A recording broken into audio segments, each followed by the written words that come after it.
नमस्कार दोस्तों, आज मैं आपको महापुण्य फल देने वाली गंगा दशहरा की कथा सुनाने जा रही हूँ। इस कथा को सुनने से 10 प्रकार के पापों का नाश होता है, इसलिए इसका नाम गंगा दशहरा पड़ा है। प्रेम से बोलिए गंगा माता की जय हो। ऋषि कहते हैं, हे स्कंद जी, सभी योग पापों का नाश करने वाले हैं और पुण्य को देने वाले हैं। तो फिर ज्येष्ठ मास को कैसे श्रेष्ठ कहा गया है, सो विधि पूर्वक मुझसे कहिए। स्कंद जी कहने लगे, हे ऋषियों, ज्येष्ठ मास शुक्ल पक्ष की हस्त नक्षत्र से युक्त 10वीं तिथि के दिन लोक प्रसिद्ध गंगा जी स्वर्ग लोक से अवतरित हुई थीं। राजा भगीरथ घोर तप करके पाप नाशनी गंगा जी को लाए, इसलिए ज्येष्ठ मास सब में श्रेष्ठ है और शेष योग ज्येष्ठ मास के सहचर अनुचर हैं। ऋषि लोग कहने लगे, हे स्कंद जी, भगीरथ जी किस कारण घोर तप करके गंगा जी को यहाँ पर लाए तथा पृथ्वी पर पहले कहाँ स्थित हुई। स्कंद जी कहने लगे कि जब समस्त ब्रह्मांड का निर्माण करने के लिए विष्णु भगवान के नाभि कमल में ब्रह्मा जी प्रकट हुए, उस समय ब्रह्मा जी एक हाथ में कमंडल और अन्य हाथों में वेदों को धारण किए हुए थे। तीनों लोगों को पाप रहित करने के लिए कहा और जो पवित्र जल था वही पवित्र करने वाली विश्वजननी गंगा कही जाती हैं। ब्रह्मा के कमंडल से प्रकट होने वाली गंगा के साथ विष्णु भगवान से प्रकट हुई, परंतु ब्रह्मा ने कमंडल से नहीं निकाला और बहुत वर्ष व्यतीत हो गए। किसी समय दैत्यों ने तीनों लोगों को जल से भर दिया। उस समय इंद्र आदि समस्त देवताओं ने मधुसूदन भगवान का पूजन किया। पूजन से प्रसन्न होकर भगवान ने कमंडल के जल से तीनों लोगों को स्थापित किया। इसके पश्चात विष्णु भगवान के चरण कमल से श्री गंगा जी प्रवाहित होकर बह निकली। हे तपोधन, जब तक गंगा जी दृष्टि गोचर न हुई, उसके पूर्व भगवान शंकर ने अपनी जटा को सुदृढ़ बनाकर उसमें गंगा जी को धारण किया। गंगा जी का शिव जी के साथ योग होने से पक्षी रूप हो गया। तब सब देवताओं ने श्री शिव जी की प्रार्थना की। तब शंकर ने अपनी जटा से गंगा जी को छोड़ दिया। उस समय प्रवाह रूप से जब गंगा जी गरजती हुई आकाश को चली, तब उनका स्वधरणी, स्वगंगा और स्वर्गवाहिनी नाम पड़ा। उस समय राजा भगीरथ ने घोर तप करके अपने पितरों की मुक्ति के लिए गंगा जी को पृथ्वी पर ले आए। वहां पर शेष आदि की स्तुति करने पर गंगा जी पताल गुफा को चली गईं। उस पताल से राजा भगीरथ द्वारा लाई गई, इसलिए गंगा जी का भागीरथी नाम पड़ा।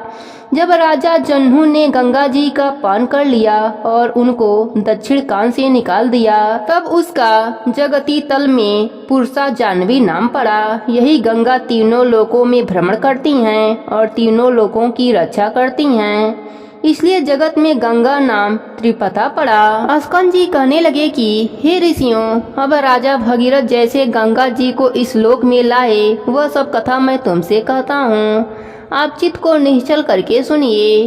प्रथम सूर्यकुल में राजा सगर परम धार्मिक, देवताओं तथा दैत्यों का निर्वहन करने वाला विख्यात हुआ। वह नीति को जानने वाला और अति कुशल था। अयोध्या में अपनी राजधानी बनाकर पूर्व के समान 7 द्वीपों की रक्षा करता हुआ समस्त पृथ्वी का शासन करता था। अपने और पुत्रों के समान प्रजा का पालन करता था और शेषनाग के 1000 फलों के समान उसके 60,000 पुत्र थे। राजा सगर के 60,000 पुत्र समुद्र के समान विख्यात और बड़े प्रकर्मी थे। बल में आयु के समान, बुद्धि में बृहस्पति के समान, धनुषधारियों में भीष्म के समान और तेज में सूर्य के समान थे। वे राजा सगर के 60,000 पुत्र समस्त विद्याओं में कुशल तथा धर्म में परायण थे। ऐसे 60,000 पुत्रों सहित राजा सगर ने अश्वमेघ नाम वाला बड़े प्रसिद्ध यज्ञ को प्रारंभ किया। राजा सगर ने ऋषि वशिष्ठ की आज्ञा अनुसार और उनकी सहायता से विधिवत संकल्प करके यज्ञ का घोड़ा छोड़ दिया।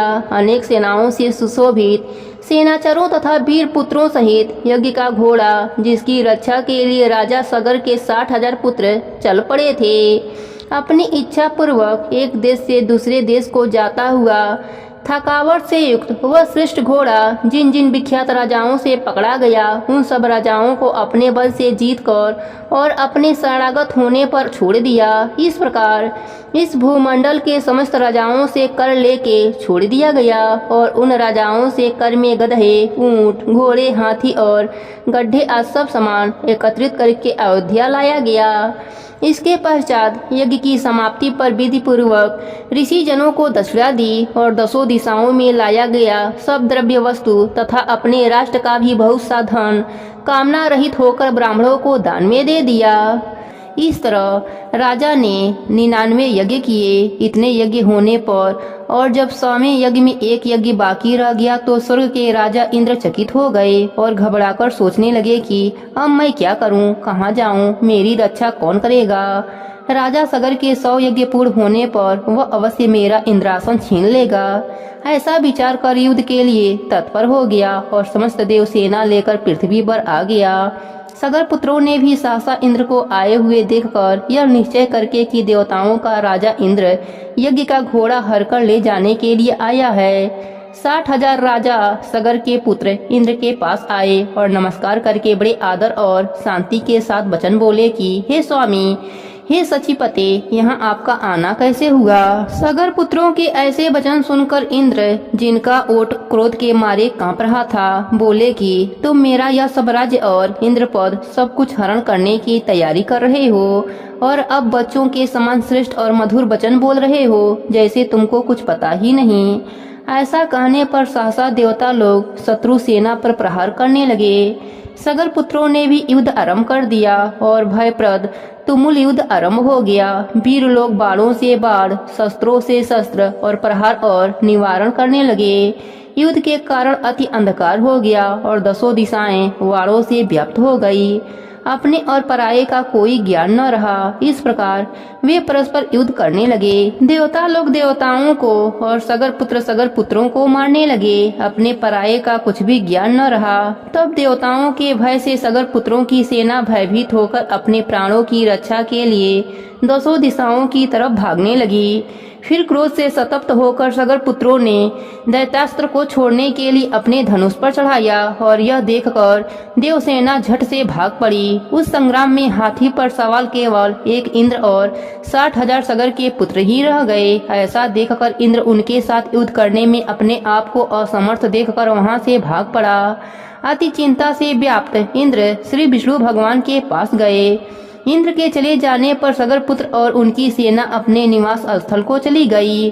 उनको सगर पुत्रों ने स्वामी के गौरव के लिए बहुत सा धन, वस्त्र और भूषण देकर प्रसन्न किया। जब इंद्र ने यज्ञ का सब वृतांत विष्णु भगवान से कहा, तब भगवान विष्णु मन से ध्यान कर इंद्र से निश्चित बोले कि हे इंद्र, मुझको और समर्थ शिव जी को उन लोगों ने नहीं बुलाया, इसलिए मैं तुमसे एक उपाय बताता हूँ। तुम उपाय को करो। हे सुमत, मैं तुमको अदृश्य करने वाली विद्या देता हूँ। तुम पवित्र होकर उस विद्या को ग्रहण करो और निर्भय होकर फिर जाकर विधि से उस विद्या का जप करो। सावधानी से यज्ञ के घोड़े का हरण करो और उसी तरह मौन पूर्वक कपिल ऋषि के आश्रम में जाओ।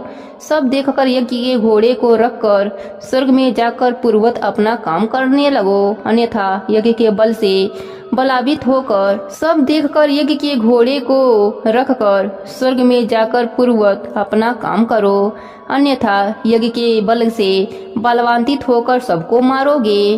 भगवान के वचन सुनकर इंद्र ने विधिवत स्नान किया और अदृश्य कारणी विद्या को ग्रहण कर प्रथम मधुसूदन भगवान को प्रणाम किया और पूछा कि प्रभु, कपिल मुनि कहाँ पर हैं।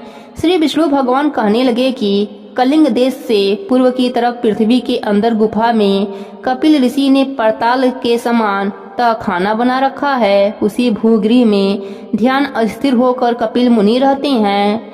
विष्णु भगवान के वचन को सुनकर इंद्र यज्ञ के घोड़े के पास गए और भगवान विष्णु के उपदिष्ट विद्या का ऋषि देवता के सहित जप करते हुए यज्ञ के घोड़े को लेकर शीघ्र चले गए।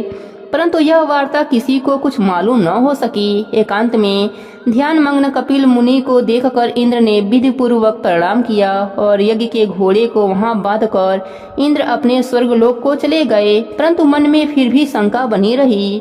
इधर यज्ञ के घोड़े के हरण हो जाने पर उसके रक्षक एकाएक अज्ञान से मोहित होकर सबों ने राजा के आकर कहा कि हे राजन, यज्ञ का घोड़ा कहाँ गया तथा कौन हर कर ले गया, हम नहीं जानते। रक्षकों के वचन सुनकर सगर पुत्र यज्ञाश्व की खोज में 10 दिशाओं को गए। समस्त पृथ्वी तल के भाग को देखकर देवलोक देखने के लिए स्वर्गलोक को आए।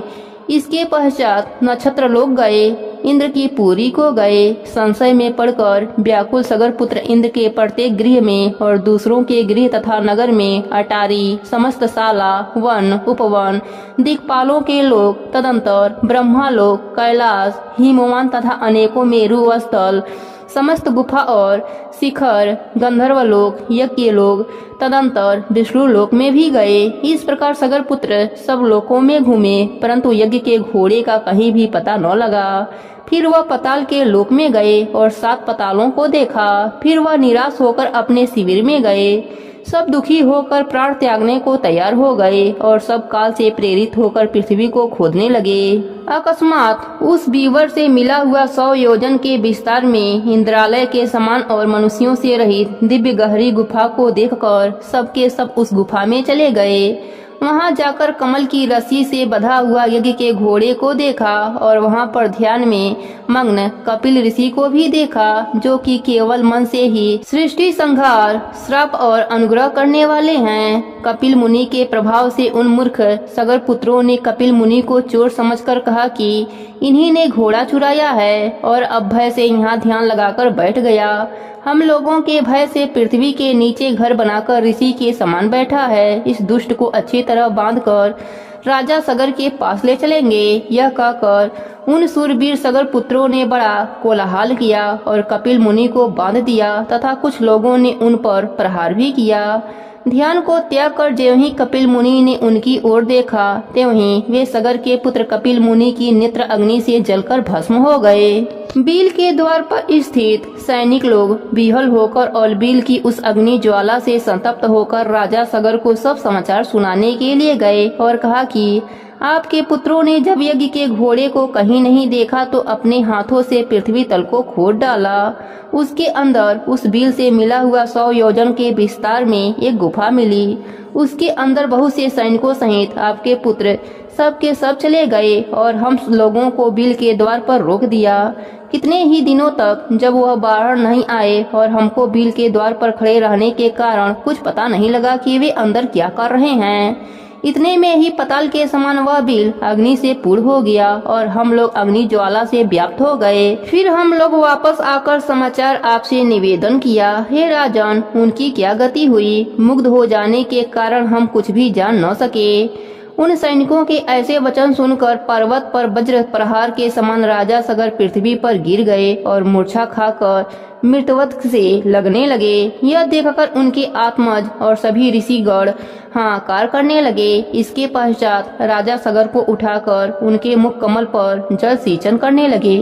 राजा को मूर्छा से जागृत देखकर ऋषि जन कहने लगे, हे नृप शार्दूल, हे समस्त प्राणियों के रक्षक, शोक मत करो, क्योंकि पुरुष वीरशाली होते हैं। आप और हम सब उस बिल के द्वार पर चलेंगे और वे सब उस बिल के अंदर वाले जीव का बल और पराक्रम देखने के लिए यज्ञ के कार्य को समाप्त करके चल पड़े। मार्ग में सैनिकों ने देवताओं से भी दुष्कर कर्म जो सगर पुत्रों ने किए थे राजा को दिखाए।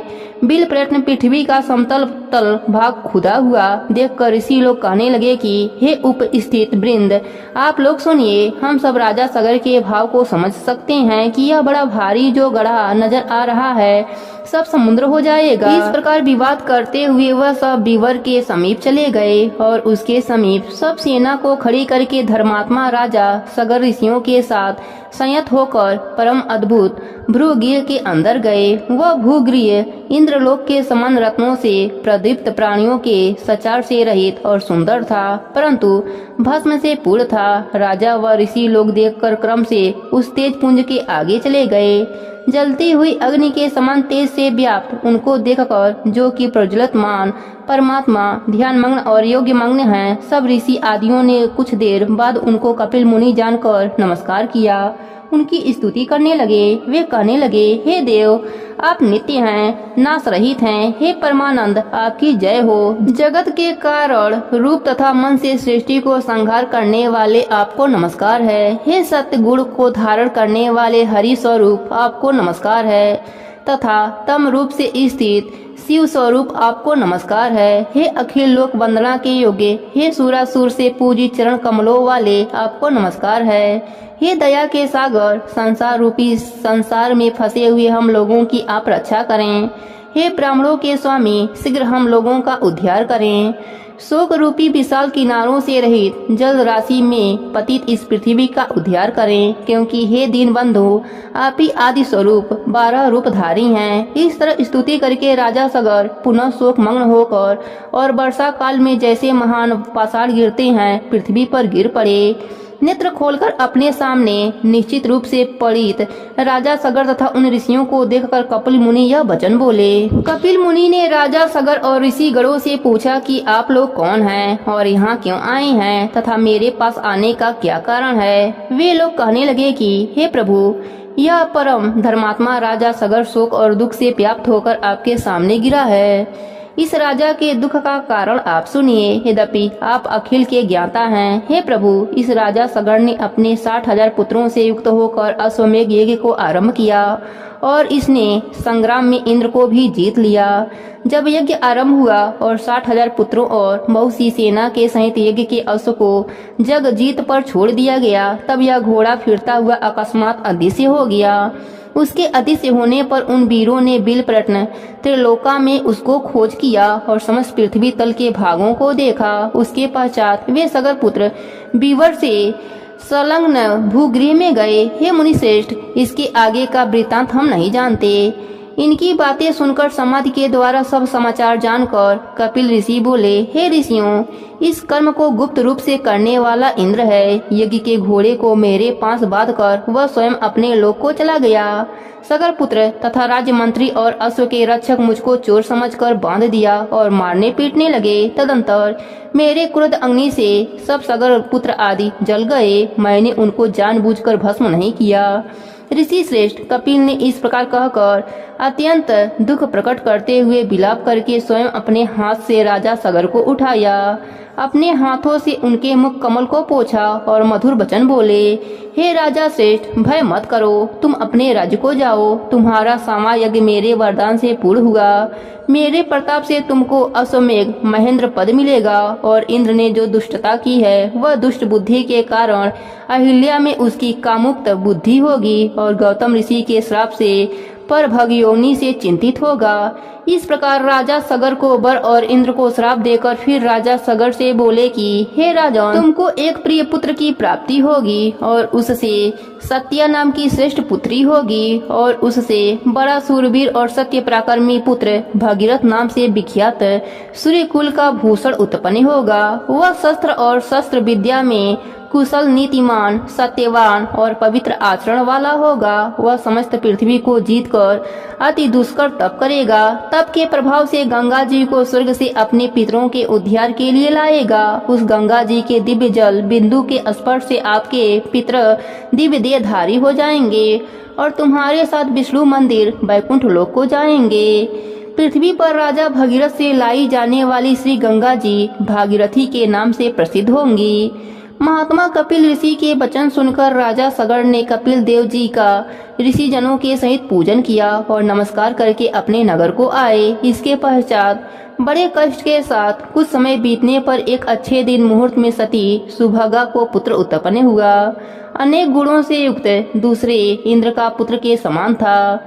वशिष्ठ ऋषि ने आकर उस पुत्र का जात कर्म आदि संस्कार किया। उसके जन्म के समय गोदान तथा अनेकों और दूसरे दान देकर अन्य जनों को वस्त्र धन आदि देकर प्रसन्न किया। 12वें दिन उस बालक का नामकरण संस्कार करके उसका नाम भागीरथ रखा गया और शुक्ल पक्ष के चंद्रमा की तरह प्रतिदिन वह बढ़ने लगा। उपनयन समय आने पर राजा सगर ने विधिवत अपने पुत्र का उपनयन संस्कार किया। वह राजपुत्र 16 वर्ष की आयु के पूर्व ही हाथी, घोड़ा, रथ आदि समस्त विद्याओं और कलाओं को पूर्ण ज्ञाता हो गया। उसको समस्त गुणों से पूरे राजभार को सहन करने में समर्थ महान तेजस्वी जानकर तथा मंत्रियों के साथ विचार करके उस सुजन्मा भगीरथ को राज्य दे दिया। राजा भगीरथ अपने पितामह का राज्य पाकर समस्त भूमंडल पृथ्वी का पुत्रवत पालन करने लगा। इसके पश्चात राजा भगीरथ निष्कंटक राज्य कर अपने पूर्व पितरों के समाचार सुनकर अत्यंत उदासीन हो गए और समस्त राज्य तथा कोष को अपने पितामह राजा सगर के अधीन कर उनकी आज्ञा लेकर दारुक तप करने के निमित्त तपोवन को चले गए। श्री शिव जी को प्रसन्न करने के लिए निराहार रहकर स्थिर चित्त से पंचाक्षरी विद्या ओम नमः शिवाय का जप करने लगे तथा 10 वर्ष पर्यटन दिन रात एक पैर में स्थित रहकर जल मात्र आहार करके तथा आयु पीकर तप करने लगे। इस प्रकार तप करते हुए जब राजा भगीरथ को बहुत समय बीत गया तब भक्त वत्सल श्री शिव जी महाराज स्वयं वहां आकर प्रकट हुए। भगीरथ की भक्ति से वशीभूत होकर जब वर देने के लिए श्री शिव जी महाराज स्वयं वहां आए तब राजा भगीरथ ने शिव जी को देखकर और प्रणाम करके उच्च स्वर से मधुर वचन बोले।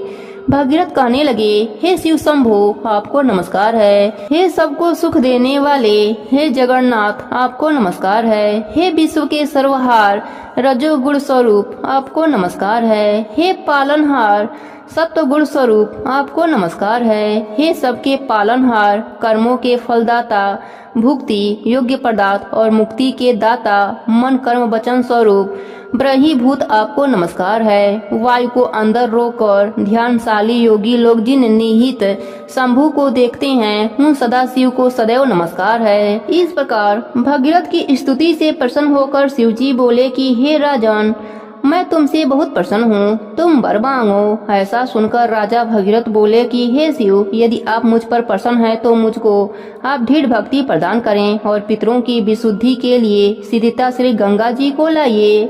शिव जी कहने लगे, हे राजन वह गंगा स्वर्ग में वास करती हैं। गंगा जी को यहाँ लाने की हम में सामर्थ्य नहीं है। त्रैलोक से वंदना किए जाने वाले श्री विष्णु भगवान की तुम वंदना करो। जिस उपाय से श्री विष्णु भगवान तुम पर प्रसन्न हो वही उपाय करो। वह प्रसन्न होकर स्वयं तुम्हारे पास चले आएंगे। हम उस परम गुप्त व्रत को तुमसे कहते हैं। हे राजन प्रथम सूर्यपुत्र ने भगवान विष्णु की स्तुति की और नमस्कार कर उनको प्रसन्न किया। प्रसन्न होकर भगवान विष्णु ने उस गोप्य व्रत को करने के लिए उनसे कहा और उसकी विधि आदि भी समझाई। उसके पश्चात बहुत दिनों तक भगवान विष्णु ने उस व्रत को गुप्त रखा। इस समय उस व्रत को मैं तुमसे कहता हूँ, तुम विधि पूर्वक उस व्रत को करो।